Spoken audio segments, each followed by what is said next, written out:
Welcome back everybody to another video on this channel, and this is one of my weekly update videos. Now this one's going to be short, sharp and concise for two reasons.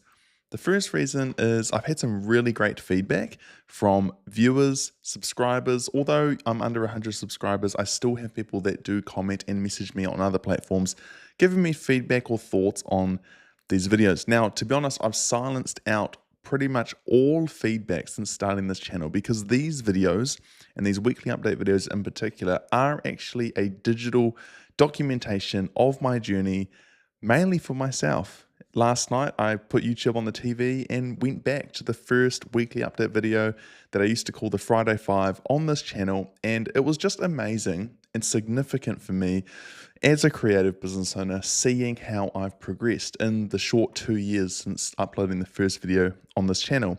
And so these videos are meant to be a little bit of a ramble, a little bit of a debrief, a sharing of the wins, the losses, the highs, the lows, and every moment in between as a creative business owner. But I've blocked out feedback because the first intention of getting started on YouTube or even just creating content online for me has been building consistency. You know, it's like in the gym. Before you can do really intense workouts, before you can lift the heavy weights, you have to develop the muscle.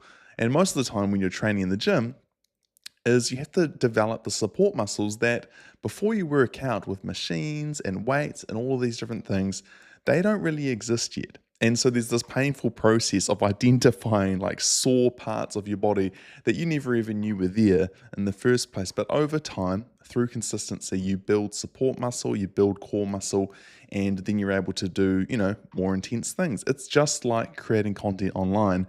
The analogy goes the same. There are things in business and creating content that you aspire to do, like growing a YouTube channel, adding value to the creative community around you. But first, you've got to start uploading. And so for me, my focus have been uploading, consistently creating. But now it's time to take the blinders off a little bit and take on some of your feedback. So if you're watching this video, if you're a subscriber since the beginning, or you've just found my video because of the YouTube algorithm, then please, my inbox, my comments, my social media channels, my DMs are now open to receive your feedback. Now, some of the feedback I'm going to implement now is what I'm trying to practice in this video: being concise, being to the point, being more articulate. And I think that's an easy switch for me. All I need to do is just before I shoot this video, I still want it to be raw and organic, but before I shoot these videos, just take a mental note or even a written note of what has gone on during the week. Now, that can be quite tricky for me because I have a lot that goes on my week. I'm a father, I'm a husband, I'm a friend, I'm a business owner, I'm a leader, and I own a couple of businesses. So documenting this journey in video form for me is a way for me to process my week. But I'm going to do better. I'm going to be more concise. I'm going to communicate. And I'm going to share what has gone on in my week so that you can hopefully learn from this experience as well. Now, the second reason is because I'm actually on an Easter egg run early for my wife. So I'm going to go and get us some treats so we can relax at the end of a big week and spend some time together. Now, my update for this week is that it has been, to be honest, a phenomenal week. We've had a lot of lead flow at Vera Studio, which is my core, my primary creative business right now. And the inquiries have ranged from dream clients that are on our wish list, which is amazing, right through to brand new foreign leads as we run ad campaigns in Melbourne, Sydney, and Brisbane. Yesterday, for example, we had 7 brand new leads come into the Vera Studio inbox. 2 of them were from our Australian ads, and 5 of them were a mix of Instagram, LinkedIn, and 1 referral. And 2 of those leads are literally on my wish list, property developers that I have just aspired to work with. And so it's been a really awesome week. Other things to note is that we're here in this new office, and it's been a phenomenal experience already working alongside my wife, who's also a project manager at Vera Studio and pretty much project manages my life. We've got a spare desk, but we've also got Greg Burgoyne, who's a really great friend of ours. He's a creative as well, helping people grow on LinkedIn. Phenomenal guy. But being in the in the office, sorry, for 2 weeks has been an awesome experience to have a new space, a wider space. We've been adding things. I still haven't added the frames that I'm meant to be adding to the walls here, but we've got a coffee machine, a cabinet for the coffee machine, all the accessories, beautiful new Acme cups. We've got a rubbish bin. We've got all of the things that you need to tidy and keep an office clean. I've got my lighting. I've got my computer. I've even got my little Lamborghini Lego car, which I've been telling myself and telling my friends, this is my first Lamborghini, and it was gifted me for Christmas. But, we're making this place feel like home.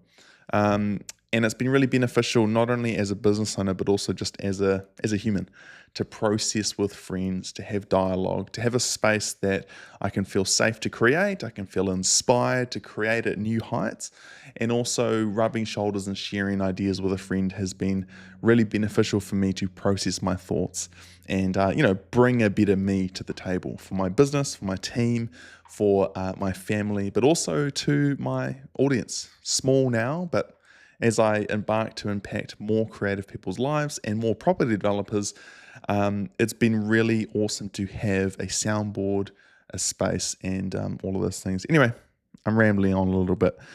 Other things in this week is, as much as it's been amazing at Render Studio, there's also tensions. We've been facing tensions around sales. We had a salesperson working for us last year, but finished up at Christmas time. And so for the last 3 months or 2 months, I've been carrying that role. And it's been all good. A very Kiwi way to say it. It's been all good, but it's not ideal.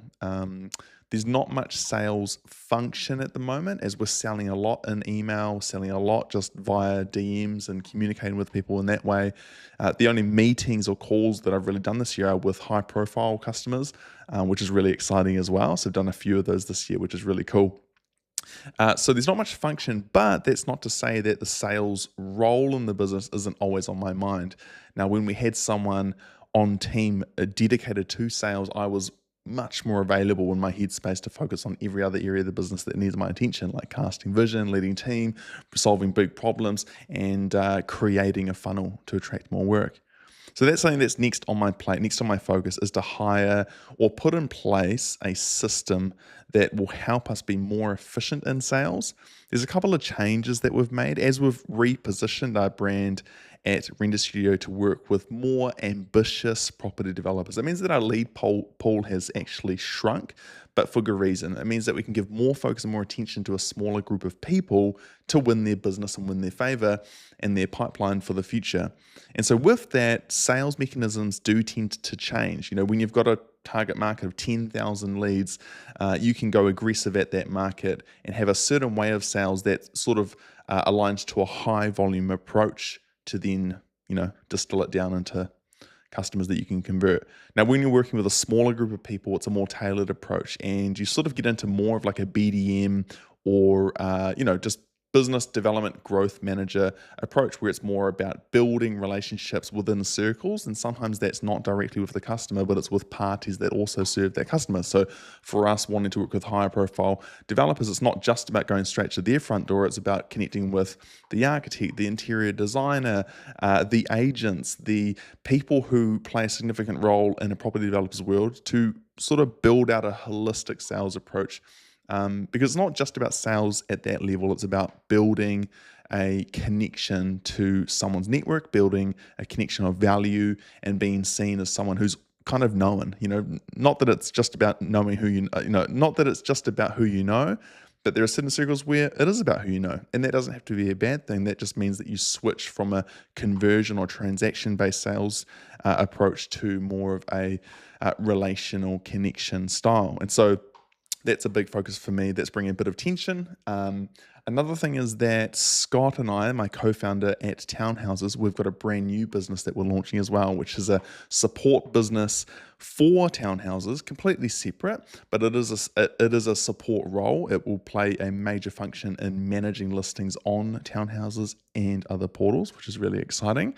But there's a big product bottleneck at the moment. There's like 3 features that need to get shipped, and I'm just kind of restrained with time and my expertise level. So we're looking at hiring a dev. Now, we've got a couple of candidates, but still trying to iron out who's going to be the perfect role and what the role is that we need filled. But we're looking for a dev, and that once that business is launched and moving forward, it's going to unlock and activate a whole lot of growth for townhouses.nz, which is like really exciting. More than that, it's not just exciting because our platform's going to grow, but because property developers, through this new tool that we're launching, is going to activate their marketing in a whole nother way. They're going to be able to have all of their pricing, leads, listings, contacts, purchases, and projects in one centralized location, allowing all parties that need to know what the know is, pricing, availability, details, in one place. So no more outdated pricing, no more disjointed Dropbox link, Google Drive link, other software, real estate software links floating around the ether with buyers having old PDFs and agents having out-of-date price lists. It's going to be concise and centralized to give property developers visibility and control, which is a really exciting thing. So there's a bit of a tension there, but we'll work through that. Scott and I actually had a really great call today talking about our next steps. It's just so good to get clarity. If you're running a business like me, you'll know that when you don't have clarity, things suck. And when you do have clarity, things sometimes still suck, but they're bearable and you have a way forward. You know, business isn't all roses, it's not all amazing, but it is a very, very significant thing to have freedom, you know, to be able to craft a life that you love. But it takes surrender. It takes a lot to give yourself to your business. And it just means that it's not always like high-flying moments, because the high-flying moments, I believe, are built through, the valley times where it's a bit tough and you develop character, you develop a know-how, you become a better person. And as a result, you get a better team, better business, and better results for your customers. So that's been a little bit of what's going on this week. The last thing I'll mention is that this video will be going up after another video that's probably a day before this one, because I've started a brand new series to align with a brand new business venture that I'm going after.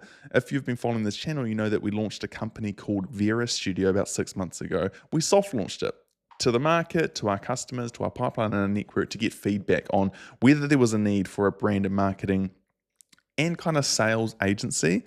Well, after soft launching and talking to lots of property developers, lots of prospects, lots of sales experts, we've had some feedback and some pivoting, and we're now launching Vera Studio in a new form, slightly pivoted to be more concentrated on the brand and marketing aspect, helping ambitious property developers name, brand, and develop marketing collateral with none of the fluff, only the stuff that you need to go to market and empower your sales teams or sales agencies to sell down your developments.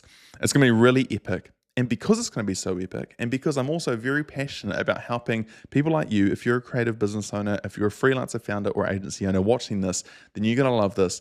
I'm starting a brand new, actually my first video series ever here on the channel to document the entire process from scratch of building a profitable creative business.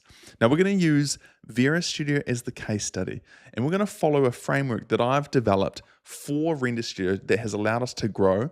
And as we've grown, growing enjoyment and profitability, whereas there was a time where that wasn't the case, following the 5 profit pillars. Now this framework goes through marketing, sales, onboarding, delivery, and retention. Sounds simple, but these pillars, if done right and focused on correctly for your industry and your service, will allow you to stay both profitable and creative. We've sort of found, and the reason behind this series and the reason behind our story with Render Studio is that often you make a sacrifice, that to obtain or attain a profitability status, normally you sacrifice your creativity. Or it's the other way around, where you're so stuck on your creativity, like perfectionism, which is the curse of a designer or a creative, that you never get out there and actually generate profit. And so we want to build this business. And when I say we, it's because I've got a great partner in crime, Alex from Cove Studios, coming on board as head designer and director with me. We're going to start, systemize, and scale a brand new creative business from scratch using the 5 profit pillar framework, and we're going to document everything here on YouTube. It's going to be awesome. So if you're watching this video, go and watch the video before this one on my channel to watch day 1 of starting a profitable creative business from scratch. We're going to be sharing everything. It's going to be phenomenal. Anyway, I need to go get some Easter eggs. Hope you had a phenomenal week as well. Subscribe, like, comment on this video. I appreciate you. I appreciate documenting my journey, and I'll see you in the next one.